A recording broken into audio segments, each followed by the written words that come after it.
fáilte rúb go chlár nua PLAIC. Is bishop barista na Gaeilge, agus tá mission seo cabhrúlaí búr meallach dhéanamh siad an stór iontach físe na talafáil thiomh gréasáin fólam TG4. Chomála bheith réiteach caffi blasta go mo chud customéirí. Chláir an léineo be a casa le slám daoine ógus spreagúla, banna ceol lán le funineh chomála go leor eile. Leis is minic a bhí an fól móthóirí imníoch agus búrtha faoin Modh Coinníolach. Ach ní gá bheith imníoch, má chula hans nach dála se churibe. Fan go bheith sib cit a gceiste.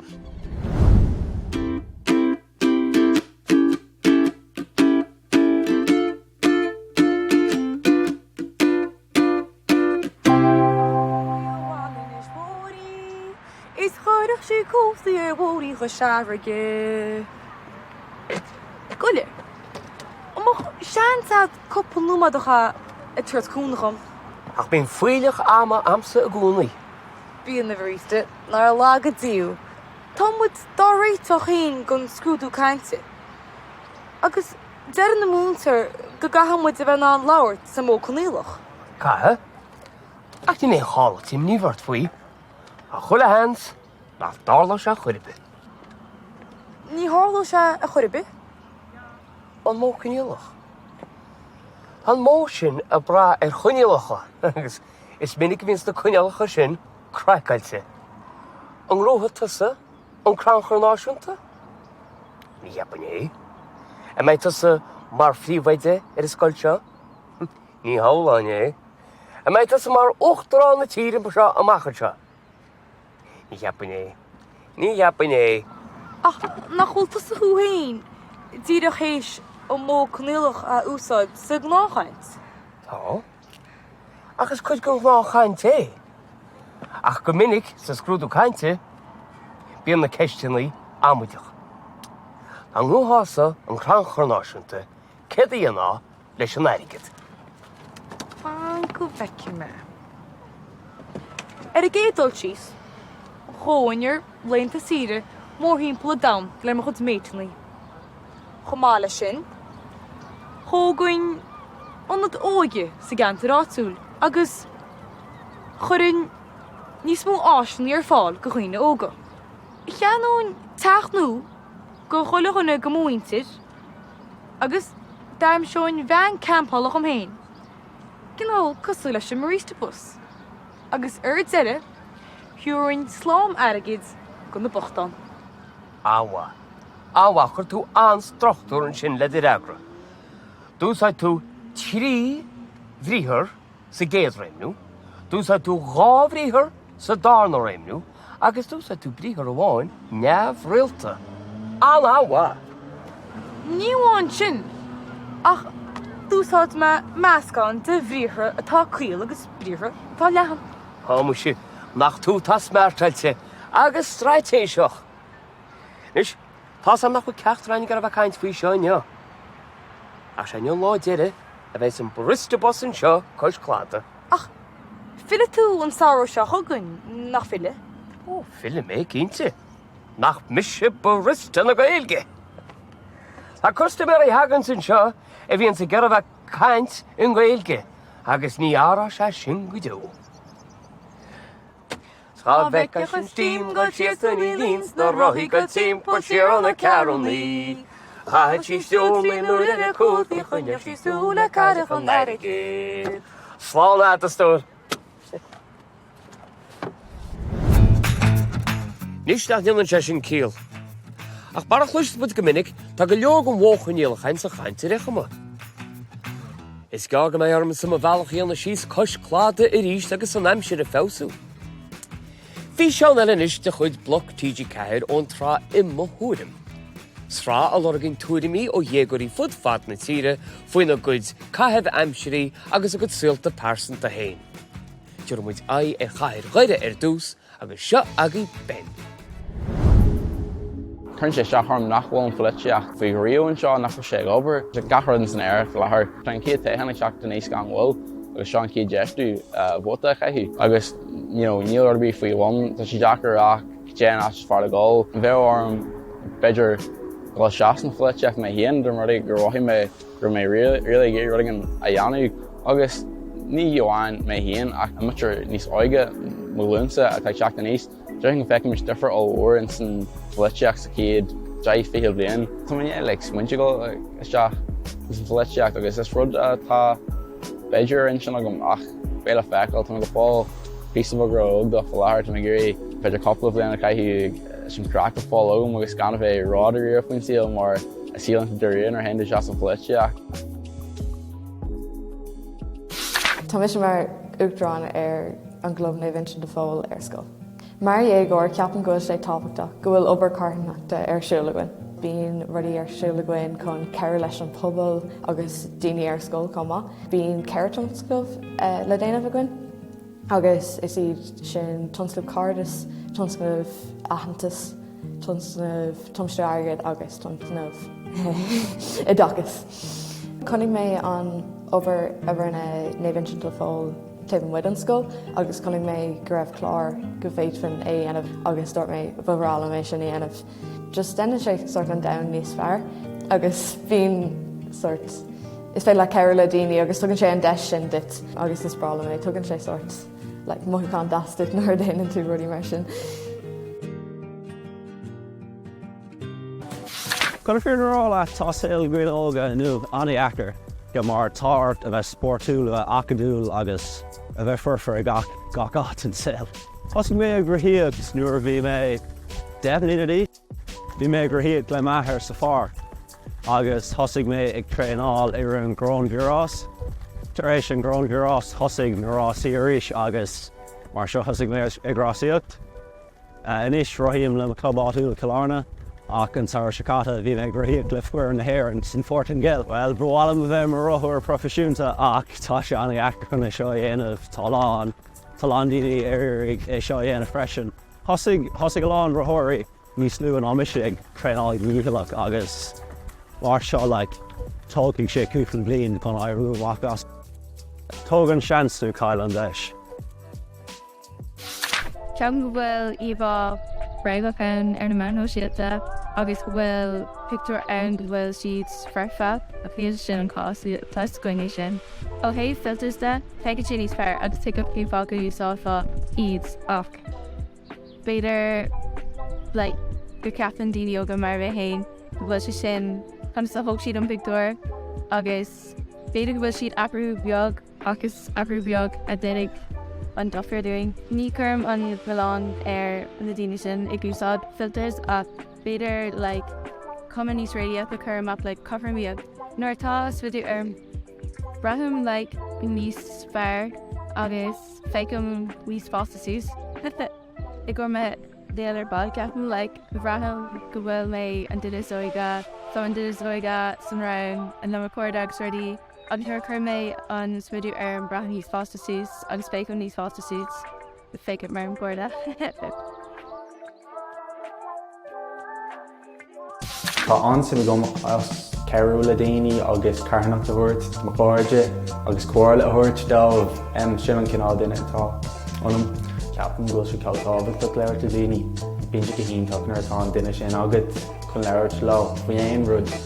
Báim na cluine lena ddrathraige trfuirige tribláid a 10 a roigur scóil fáibanna leis an stadair an old school cuasaí fiúcha sé álas daon sin bíonn sé bhhaid ní séasca an sin bíonn heile bhhaid ní séasca nar atá duine si mar sin agad.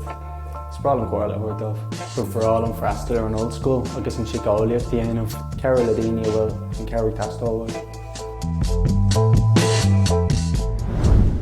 Nis, slán.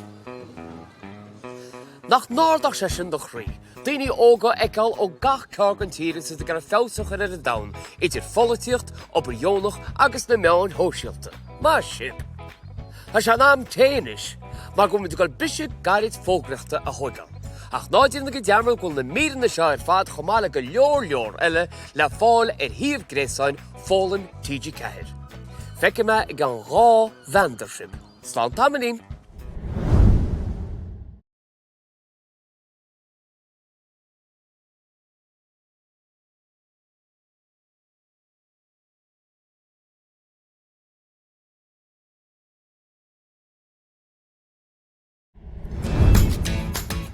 Fáilte leis go PLAIC. An chlár na mleannaí muid a chuid gan stór físeán atá le fáil híomh fólam TG4. Mar is gnáchar is tús le pártadór le hóran. Ceann de cheann rudaí thurach ceol na Gaeilge bheith saininis. As a grúpa se más na hochtúidí a beidir go cur amach atsa a cheann eile dá go deorainn, tír na nóg. Banna ceol lán le fuinneamh agus le crack. Seo héad na Fíréin.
A bhfuil sa gur haine sé sin go mórlamsa.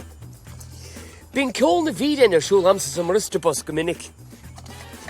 Cé go bhfuil téma an uignis lár nach san órán, tá dóchas le bra freisin de bhar fuinneamh an órán, agus an banna ceol éagsúla go mór le gáil bháil ríiste ag deireadh na seachtaine. Siarlíonn inis go hinis frital go gasmuid leis an mleachtaire ildánach sin Colm Bó, agus é duine féin orbairt ar hain, agus é fólam Teanga nua.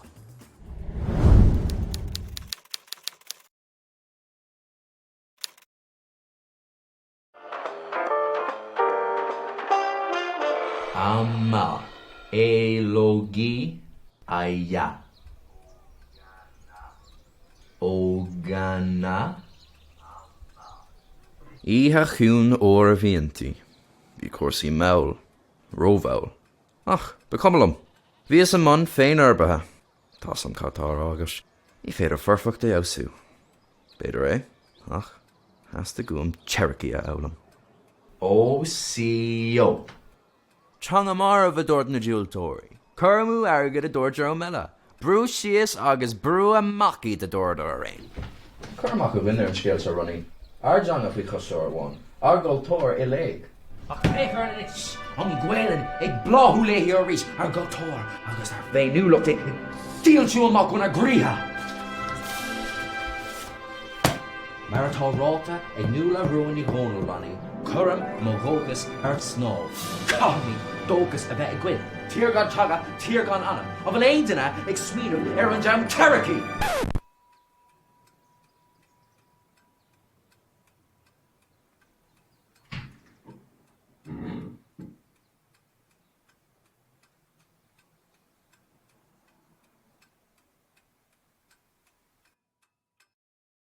Ceist na tangan le nua ní ghónal.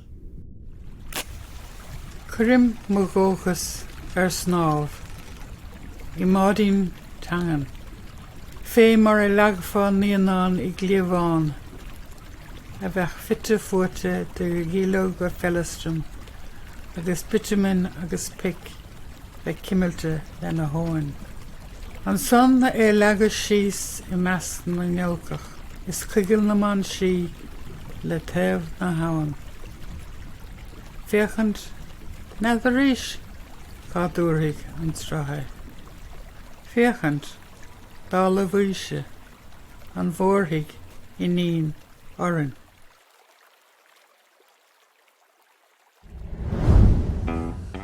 Dám fear láidir an sin le duine de bhór ilí na Gaeilge nua ní ghónal. Agus hí na compráid idir an Teanga agus leanamh beg I máidín. Bhí chreiche ceachtarach go ceann scríbe gan cabhair. Dá an anhimplí ach an chliiste go deo. Nis, tá Micheál Ó Ciaraidh among cainte le Barry Sugrue as Aontas na Micheál in Ollscoil na Fíréin. Agus ag ginteach tún faoin obair siúlaige leis na Micheál san Ollscoil.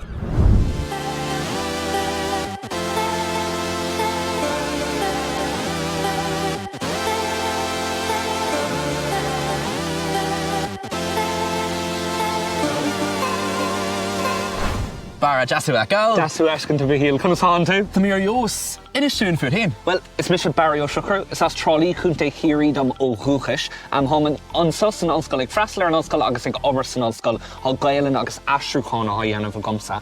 Agus I meán séir Bhíl is bralam sa bheith ar státe, is bralam ceol ábhar cluineach, sin an rud is ansalam í dhéanamh.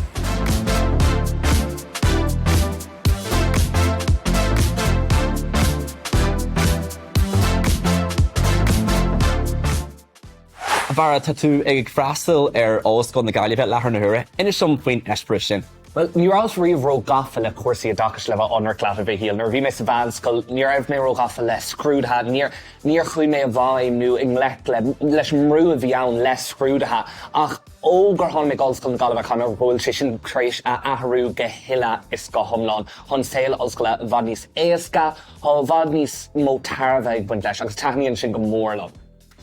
Sign go bhfuil tú thar a bheith gníomhach a dtí an Gaeilge dé san Ollscoil, céir a sppraig tú an teanga uasaid san Ollscoil? Well, bhí mé gcónaí ghír na héile chahabh trí bhean na Gaeilge. Bhí mé in man scoilán Gaeilge agus in mun scoilán Gaeilge agus an san nuair chuí mé dí an Ollscoil. Bhí mé géirí sóirt an gá hangacha sin a bhaint amach an Micheál agus feas mé an tain slí chun é sin dhéanamh ná bheith buintach le grúpaí Gaeilge san Ollscoil. So mar hampla an Cumann Gaeilge, cóiltas na Maclainn a san Ollscoil, tho mé déanamh chuid I dtachas go thomláin trí bhean na Gaeilge agus an tá orm go bhfuil mé ná na héile chahabh trí bhean na Gaeilge. Mar luas bhí bhara a thar a bheith gníomhach le Aontas na Maclainn san Ollscoil agus sa choláiste, conas a héann siad an lech le na feibhas na hóisiilta. Well, mar dúir mé bíon ag ibrú le Micheál go léithúil ag gurí dul an lech le na feibhas na hóisiilta bhíonna cá, agus bíon a lán feibhna ann ar nós Foréigean, Filíocht, feibhna Cinna, bíon a lán feibhna Dóriar, agus bíon míad a gurí suir tacaíocht agus chóirla thuirt na Micheál a thugna deagháil linn lánaí glé. An gapan tú a bhara go mbeadh Micheál a chur an omarcha brú arthú hain is éad san ag fáil réith chuine scrúdaithe agus ag tuairt faoin bliain san Ollscoil. Bíon Micheál a chur a lán brú ar a hain, ach caiigh siad an brú sin a chur a hain, mar bíon amíocht ann chun postna áil in iad na honscoile, agus mar dheall ar na feibhna tán le diostíocht, bíon brú ar a chun é sin a bhaint amach agus amíocht idir Micheál chun na rudaí seo a bhaint amach. Chomáile sin ar a thoslí boga chun na honscoile, bíon lán feibhna ann ó thaobh lóistíine de. Agus bhí Micheál anna bhór faoi sin ach i gcónaín bíon cabhair, bíon cóirla ann ó daoine ar nós Aontas Maclainn agus in na Ollscoil lo.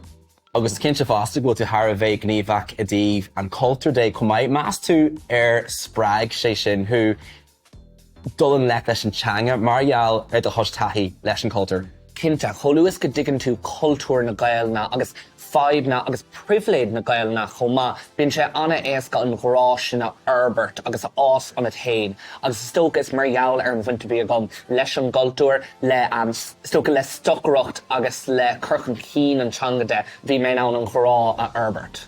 Agus ganíon áras a bhara tatú go mór mhór a meán phobal ar líne agus ar na meán hóisiilte. Inistom faoi conas a churann tú an Gaeilge chun cín ar líne. Well, nearar ní sin nearhan bhfuil méid cáúil ach mas an bhfuil géir gáil in na meán chumaráid leis an Gaeilge chur chun cín. Úsáid mo bhean hóisiilta hénig chun an Gaeilge chur chun cín I meas mo chóird agus meas na daine athá an mo leanúnt. Ach tá géir gáil leis an tidirlín leis an ólas sa scapa le scéal na Gaeilge agus scéal na Gaeilge a chur chun cín chomá. Cé go dógan na meán hóisiilte cos mhór rudaí dearfa go dúin agus bontáistí dúin mar loch fécinne. Bíon feabhas an ar líne fásta nach bíon? Bíon cinnte agus measam slátón nó bhánach go háirithe a bhfuil fesin níos mó de chníochas de Filíocht ar líne mar thá gachtain é cathmh a Ceol ar líne. So thá géir gáir le cosint agus ólas faoin na meán hóisialta fadas atá daine á úsáid agus ag buint leasa as. Ganíon dáid a bhara is feib an mhór é an bholaíocht ar líne go hairithe. An Jean tosa I daithí ar an feib sin I do héal Leibhéal in Aontas na Maclean. Téan cinnte agus bíon lán daoine ag buint úsáida as na meán chumaráid chun cána a dhéanamh agus bheith ag tuairtach a caiid tú doling le na feibhna sinna agus tuiscint bheith got cén fághfuil daine árá na ruí seo agus meas an grád anna cabhrach é ach uaireanta bíon tioncair go sin ar do bheabharchlánta a caiid daine bheith cinnte dola deaghála daine bí caint le daine agus sin an cúis bhfuil Aontas na Maclean ná le cabhrú le daine má thá feibhna meabharchlánta chu nó éon feibhna eile.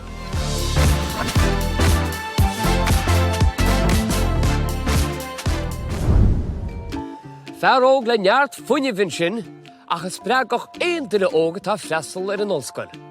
Tá sé iontach gúil se gúsa de meán hóisialta chun an Gaeilge a chur chun cín. Agus lé gúil anchur amach ag Barry ar méid dochar atá na meán hóisialta ná dhéanamh. Mas bíon le bheannacht réidir sa bhólam, is féidir le bsúla chá siar ar a bhí seán sin a ríist ar thaobh gréasáin fólam TG4. Chomá le 8,000 eile atá sa stór staidéirein. Agus anú is féidir muid leanúnt in na meán hóisialta chomá. Bíon muid gnóthach ar X, Insta agus TikTok faoin ainm fólam TG4. Goidegí web agus leanagín sin muid. Well sin bhfuil weimse go nágrán seo go PLAIC. Cuidí go gastar ar a chéile rísmuid, cuinigí orí a placa ólas le fólam TG4. Slán go fóil.